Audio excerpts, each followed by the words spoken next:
Hello and welcome to Forever Sports. And the Bulls have officially booked their spot in the Challenge Cup round of 16, not the Champions Cup, which at the beginning of the season would have been the goal. But they are still alive in a European competition after absolutely demolishing Stade Francais, 47 points, 48 points rather, to 7. And a very, very good performance. And I think the main thing the Bulls will take out of that performance is confidence. They looked more like the side that we've come to be used to seeing. They look like the side that can potentially win a URC, for example. They could challenge for a Challenge Cup and be one of the top sides in and around this country. So it was good to see them back at close to their best. A little bit too late, really, in terms of any sort of European ambitions, but as Jake White says, it's so difficult to try and win the Champions Cup, and realistically, South African teams are just so far away from being able to compete in the Champions Cup. So I don't think it was ever really a massive goal for me. Definitely would have liked to have put in a much better performance than what we saw so far in previously in the Champions Cup, but I don't think it was a big priority for them at the beginning of the season. I think winning the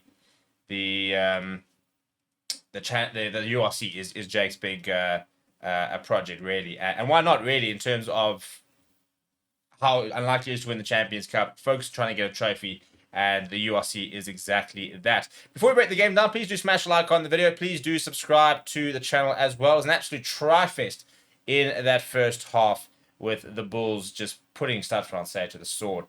Discipline from Stade Francais was absolutely dreadful. I think it was 10 penalties within the first half, or just after the second half began. They hit that 10 penalty mark, and you can't really get into a game when you can see that kind of amount of penalties. So very, very poor from Stade Francais.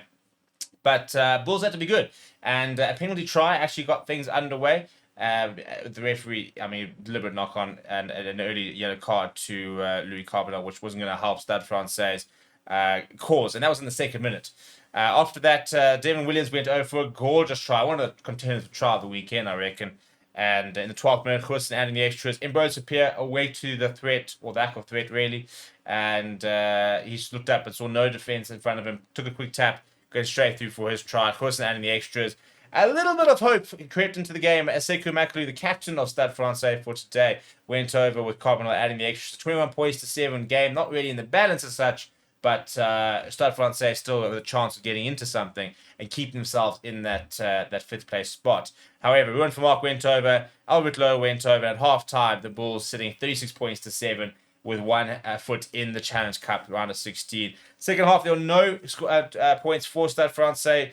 Buddha Chamberlain with a penalty, as well as then a try, with a try as well as a conversion, and then Cameron Hanekom with a brilliant try as well. Man of the match performance, by the way, for Cameron Hanekom. So really impressive stuff from him. But you look at the stats, and the Bulls just physically dominated. They smashed Stade Francais. It was just one-way traffic, in all honesty. The Bulls averaged 4 points from their 22 media entries. That's insane. I don't think I've ever seen something so high. So, yeah, you look at the dominant tackles, for example. The Bulls dominating the dominant tackles. Lots of dominant tackles there as well. Tackle turnovers are really, really good. The ruck speed from the Bulls was 72% within 0.3 seconds. So, playing nice and quickly as well, which is something that we haven't seen them maybe do as much as, we like to see them previously. But you look at the set pieces, for example. Scrums at 100%, lines at 75%, got a little bit shaky towards the end, was much better earlier on in the game. Lots of scrum penalties though, but lots of post-contact meters. 12 penalties in the end conceded by Stade Francais, and the yellow card, which doesn't help. And defensively, Stade Francais not actually missing tackles, because, for example, that Devin Williams try, it wasn't even an attempt to tackle because it was so good.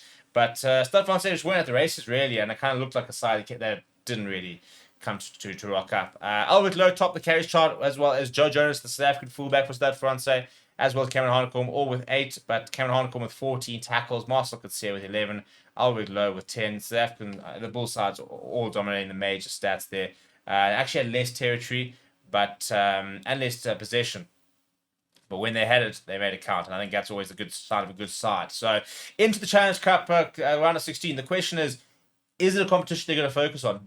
Do they first of all think they can win, which I think they can do? Do they want to focus on it? So let me know what you think. Would you focus on the Challenge Cup? Would you prioritize the URC if you were a Bulls fan or Bulls coach? Let me know what you think down in the comments below. Smash a like on the video. Subscribe to the channel as well.